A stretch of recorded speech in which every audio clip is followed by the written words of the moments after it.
Open the views and point of views. G-Wall is going down. Man down, they yelling recall. Nothing they can say. Up and down, it's like a seesaw. Don't cry now. The first day behind it. Let's get there. Open the views and point of views. G-Wall is going down. Man down, they yelling recall. Nothing they can say. It's up and down, it's like a seesaw. Don't cry now. The first day behind it. G-Wall. Yo, welcome. It's your host E Pesos. This is another episode of G-War Chronicles, aka What's going on? Edition. Now, here, what's going on? We don't really do interviews how we do over there at G-War Chronicles. We get more personal and talk about more current events and things that got to do with prison and what's going on. So, for those who haven't subscribed, hit the subscribe button, hit that like button. It costs you nothing. For those that subscribed already, check and make sure you subscribe. We're going to get to it real quick. And today's topic is motherfucking Pooh Shiesty. Let me take this shit off. I don't see how y'all wear this shit all day. We used to wear these shits when it was time to, flip it up like this on some shit. But we're gonna get back to that. Today's episode, man, we're going to get into this situation with this guy, Pooh Shiesty. Been doing research on the case all day. Horrible situation. Horrible situation. There's a few key points I want to speak on. Now, I'm sure you haven't seen a few other bloggers speak about this. They've been ranting and raving about this all day. More so, Gucci Man snitching, this, that, and third. But we going, over here at G-War Chronicles, what's going on. We do things a little bit more subtle and calm around here, right? So this is what we're going to do, right? So we're going to break this down to a few key points to lead into this case. So just give you a little overview. Pooh Shiesty was just arrested along with his father, his pops, and a few other people, right? So now, according to the reports, they ran up in the house. They used flash bombs and grenades and all type of, basically coming at them like they were like terrorists almost, to say, if you go to think about it, like the way they approached the house to apprehend him and his father. So, just a little history. Pooh Shiesty just came home from the feds. Early release, okay? Early release, a law passed, some bill passed, but it made him eligible for the halfway house ankle monitor. Okay, so he was on ankle monitor confinement, which means they can track all your movements. They know how fast you're walking, how fast you're running, where you're going, where you came from. Everything is on the GPS screen. Like when you in the car maps, everything is followed. So he did time for weapons charges, violent weapons charges. A gun was discharged. He did some time in the feds for that. So he was on federal parole, federal probation. Hella criminal enhancements that he's going to get hit with. This is going to be an ugly situation for him. I'm kind of like, it's fucked up that he's in this situation. For somebody that has so much potential. Let's be clear. Pooh Shiesty had a wave while he was in jail. He probably was the most spoke about represented rapper while he was in prison from everybody who we know that was in jail. Yeah, niggas shout out Casanova. They shouted out Max B. They shouted out Fetty Wap. They shouted out I'll Be Out when he was away. But they didn't shout out Pooh Shiesty. They wore what they call, we've been wearing these face masks forever, but they wore these masks in representation of him, right? So, before we get to it, just give word to our sponsors. Big shout to Fresh Weed Dispensary, located on 460 Maple Ave, over there 109 in Elizabeth. Big shout to Pistol Pete, BX Tone, Dog on the Yard. Big shout to them. And all the supporters and people who've been hitting me, people who've been writing about, G-War Chronicles. You see this thing is growing, it's taking off. We got merch available. All that's available. Hit me directly. We can settle all that. But let's get to this episode. So now, Pooh Shiesty, right? We're going to break down some key factors. So, Pooh Shiesty was just arrested with his dad. And they're charging them with kidnapping and robbery. Supposedly they kidnapped and robbed Gucci Man. Okay, another rapper, Gucci Man. They supposed to have a meeting somewhere in Texas. And this meeting went left. And guns were pulled. And they supposedly made Gucci Man sign a release to get Pooh Shiesty off the contract, right? I understand how niggas be signing these fucked up contracts and what they get about it. We know from previous situations with like Diddy and different situations how niggas get fucked up in these contracts and you want out, okay? And there's other ways to go about getting out of a contract without risking he just risked it all for a situation he could have dealt with in court, legally, with lawyers. You know what I'm saying? Now he's going to need a lawyer for his case, for his situation. So let's break down some key points here I want to break down. Stupidity, for one. Pooh Shiesty, that was dumb, bro. That was fucking retarded, bro. That was stupid, bro. You on ankle monitor. You just came home from the feds. And for those that don't know how the feds work, let me break it down to you real quick. You can have two co-defendants, same case, same charge, right? Let's say me and Johnny get locked up for robbery, okay? Johnny never been locked up before. Johnny never been nowhere. This is his first time getting locked up. So for a gun case, robbery case, Johnny's going to get 3 to 7 years. That's going to be his guidelines. Me, other hand, two-time felon, my guidelines, I'm going to skip from category 1 to category 4, level like 39, and I'll probably get about 18 to 25 years for the same situation that he's only getting 3 to 7 years from, because they go by enhancements. If you on parole, that's a point. If you had previous charges for the same thing, that's 2 points. And the more points you go up, the higher and higher and higher your category of months go. The Fed sentence you a months. So in a situation like this, Pooh Shiesty, that was pure fucking stupidity. And the fact that you had your dad with you, further, the power of common sense, that's just bad parenting, bro. Like, you could have, you could have did that, my G, and not even have Pooh Shiesty with you. You could have handled that with Gucci Man being the father of his artist. Man, we want out this contract. Boom, boom, boom. You could have got physical with him and left Pooh Shiesty in the house, Dad. Like, what the fuck was that? You both of y'all going to jail, and your son about to get smoked. They're going to smoke Pooh Shiesty ass. And I'm just giving y'all real, and I'm not even here for that. You know what I'm saying? I bring y'all the facts and my opinion, and for this type of situation, this nigga's going to get smoked. Ain't gonna be the early release on this one. You're gonna get smoked. You know what I'm saying? So this is bad fucking parenting. You could have easily dealt with this in court, went through the legalities, fought the case, got your money up, bought the contract out, made up another contract to, come to some type of agreement to get out of that contract. You don't gotta go super duper gangster and y'all up in AKs and all type of shit. AK alone is a charge, 15, 20-year charge. Robbery, kidnapping, all those things that play into the part to what transpires. So let me just give you a brief rundown of what's going on with his case, just so I can give y'all directly what the hell's going on. Because let's see, okay? So we're just gonna get some facts of the case real quick, right? I just want to get y'all some real shit. Okay. Gucci Man allegedly kidnapped at Dallas studios, Department of Justice says. Alright.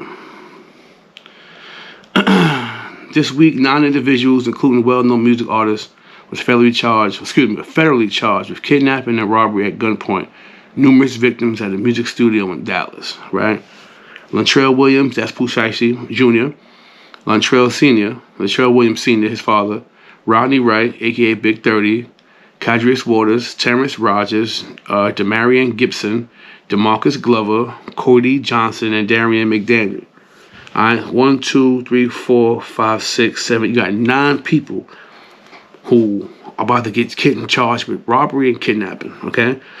Now, just getting personal, I have a robbery charge for my federal charge. We robbed the gun store. When I got my federal indictment and I seen kidnapping on my indictment, the first thing I said to myself, I ain't kidnapped no motherfucking body. I ain't put nobody in no sliding door, white van. That's what you thinking, sliding door. Come here, motherfucker. Yes, what you thinking, kidnapping. I didn't kidnap nobody. I told the motherfucker get on the ground. You know what I'm saying? So that's when my lawyer said, listen, you did kidnap somebody. And I'm saying, I didn't kidnap nobody. They said, no, if you hold a gun at somebody and tell them get on the ground or don't move or take that shit off or lay down, I'm kidnapping you. I'm holding you beyond your will with threats of violence. That's kidnapping. We think kidnapping is snatching a motherfucker, kidnapping them, calling for ransom or some shit like that. Nah. So some education for those watching. little homies, old homies. If you rob a motherfucker or you point a gun at a motherfucker, brandishing a firearm, 924C, brandishing a firearm, kidnapping comes along with that. And just looking at a kidnapping charge is a weird charge to look at. Like, damn, I'm being charged with kidnapping. You know what I'm saying? People don't know how to let certain charges wither off. So when you hear kidnapping, it needs to be explained, okay? Now, everybody's saying Gucci Man tell him, right? One of the things, okay, hold on, wait, don't. I'm gonna get to that, right? Bad parenting. Boom. Then you got out of one contract because they held him at gunpoint and made Gucci Man sign, which means obviously it was a fucked up contract going on somewhere, and Pooh Shiesty wanted out. You know what I'm saying? So you got out of one contract, right? To sign another contract? You just signed the contract for a life fucking sentence. That's the other contract you signed. You just signed the contract for a life fucking sentence. You fucking nincompoop. Like, bro, I'm just trying to. And I know niggas is gooned out. I know niggas is shooters, and I know niggas is G'd up and all that shit. But when do you start thinking, like, this ain't smart? Let me do this another way. Let me figure this out another way, right? Boom. Right? Definitely gonna get a life sentence for this. This is definitely life sentence worthy. You know what I'm saying? This is a situation where it has to be dealt with, and it's real. Okay? Knowing the difference between the industry and the street. Now, Gucci Man, he's involved, but we don't know if he's snitching or not because there was other parties involved, and there's footage.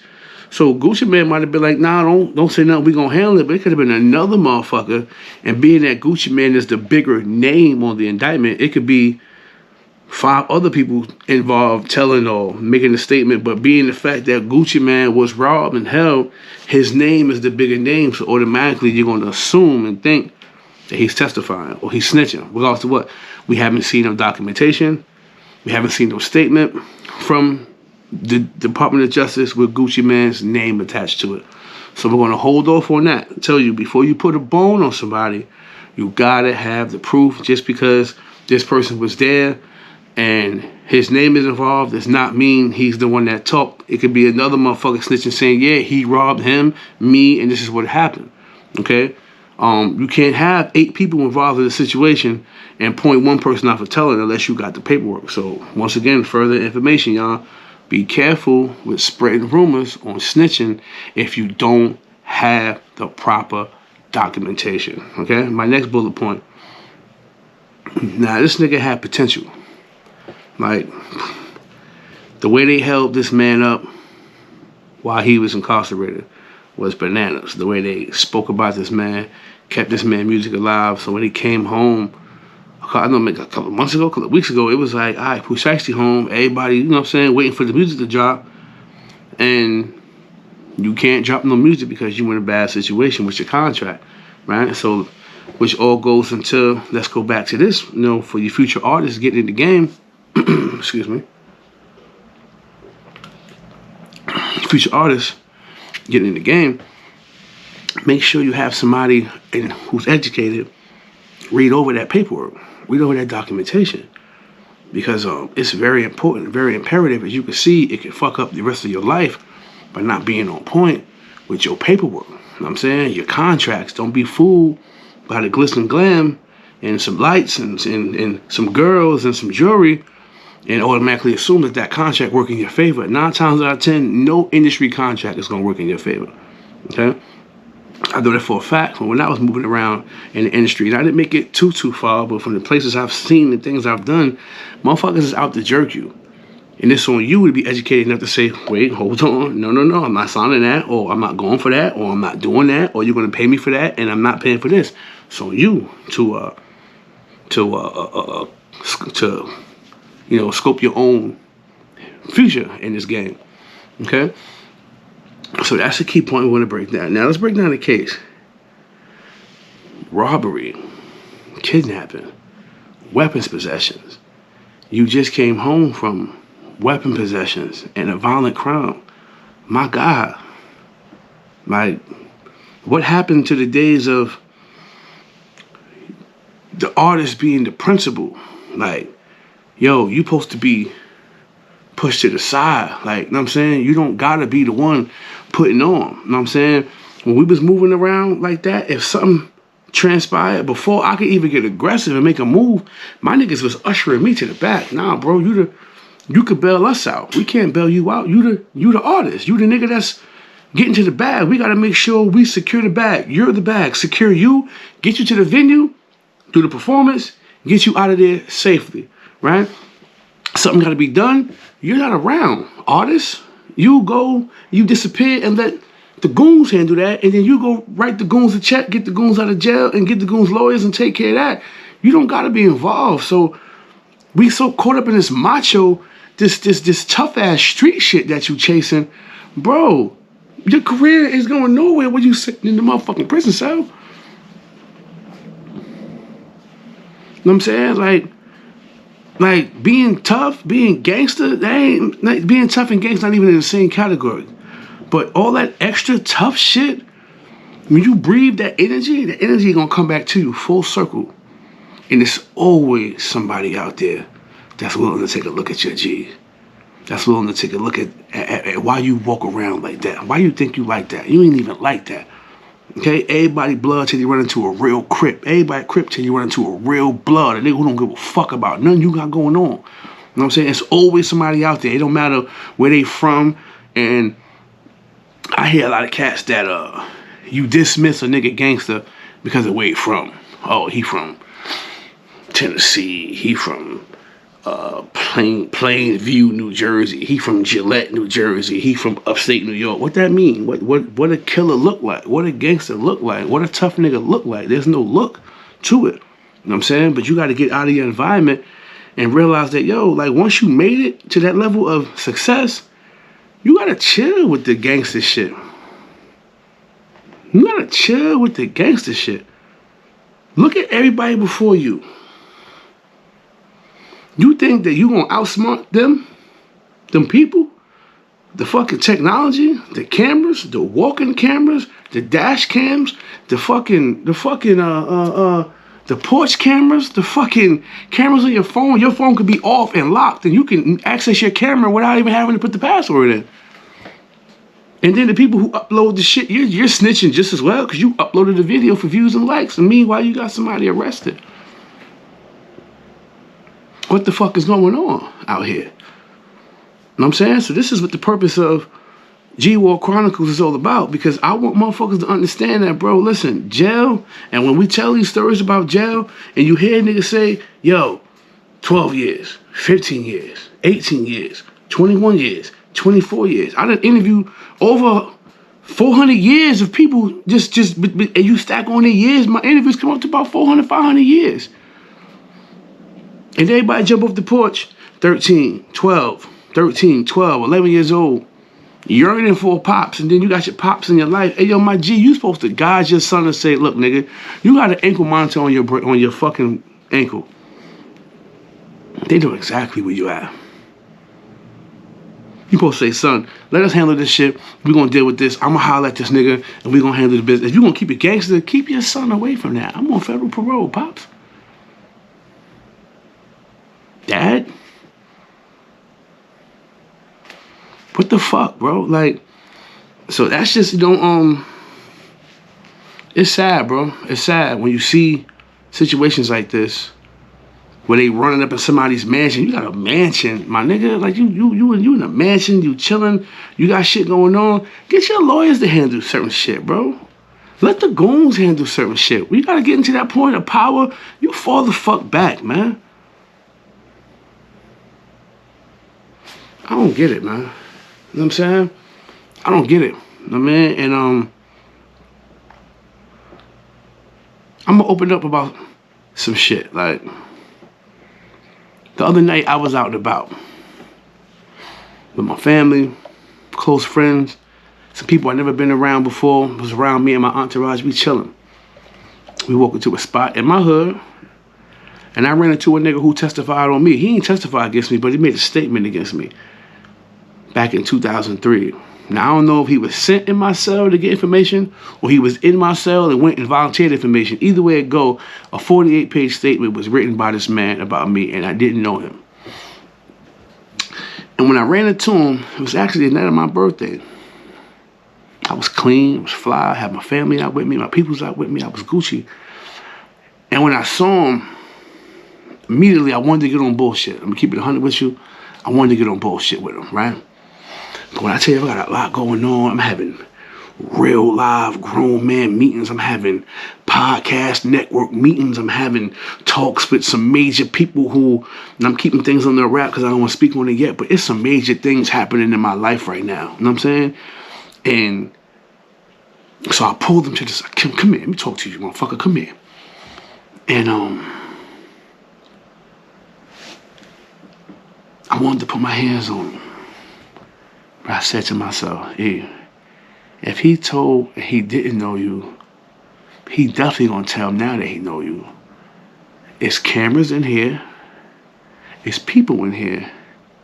I got people with me. I got loved ones with me. I got family, relatives with me. Do I crash out? Called me a few years ago? Yeah. But before this bag, before this platform, before these moves, before this shit I'm on, yeah. And I told him that, nigga, but I'm working on myself and I'm growing, I'm changing. And this is a test. I'm gonna let you make it. You feel me? This is me looking at him directly in his eyes, verbatim. I'm gonna let you make it. Right now. I'm gonna give you grace in this moment right now. You know what I'm saying? Now finish your food and get the fuck out of here. That's exactly what he did. Later that night, I cried about that. Because part of me felt like, hey, you should have crushed this nigga. But then I'm like, I'd have been back in jail. I'd have been a Pooh Shiesty, knowing that a nigga if I ain't gonna kill him, what I'm gonna do? Beat him up, put him in the hospital, and he gonna wake up and say, Eric Bryant did that. The nigga I told him before, I'm telling him again. And I'm not gonna give him the opportunity to do that. You know what I'm saying? I got things going on. Got some real life shit going on in my life. And I don't need that.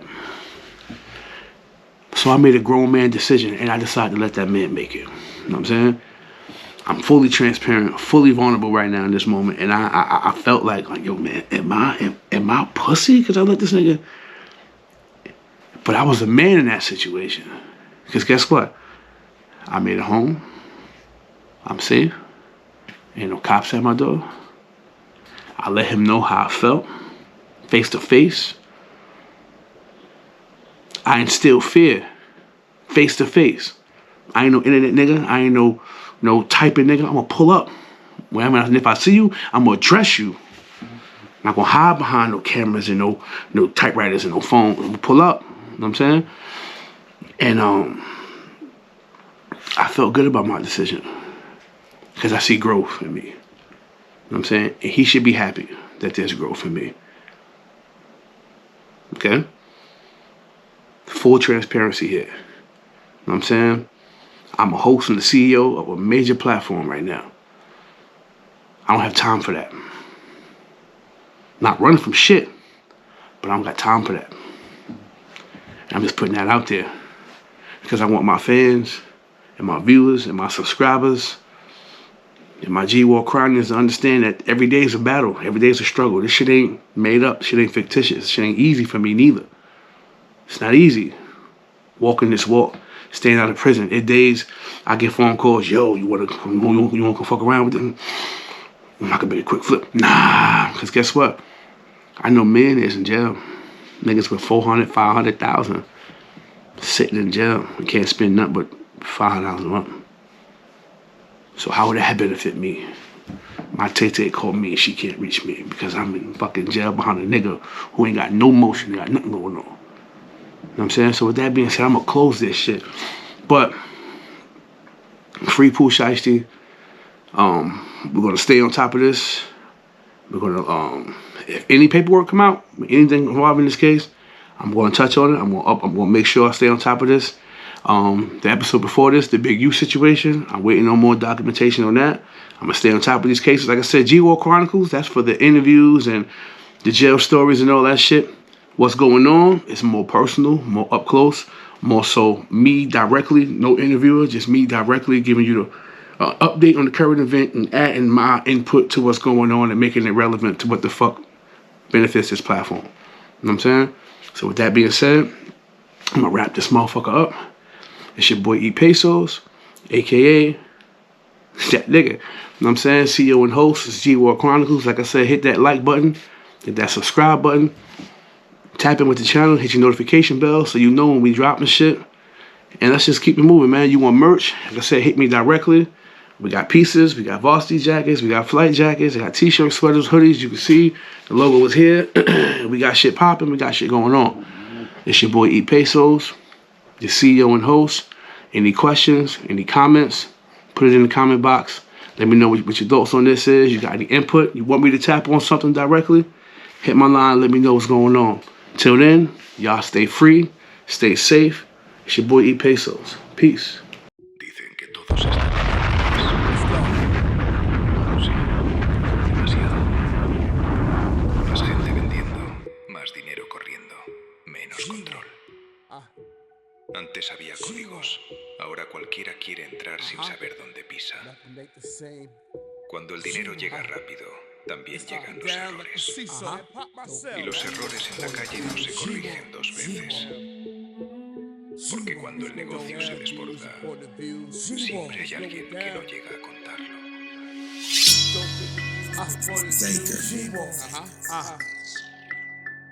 Yo, this is G-War Chronicles, and I'm your host, E motherfucking Pesos. We got them dope interviews and point of views. G-War is going down, man down, they yelling recall. Nothing they can say, up and down, it's like a seesaw. It's pride now, the first day behind it. Let's get them dope interviews and point of views. G-War is going down, man down, they yelling recall. Nothing they can say, it's up and down, it's like a seesaw. Don't cry now, the first day behind it. G-War, point of views and interviews. G-War is going down, man down, they yelling recall.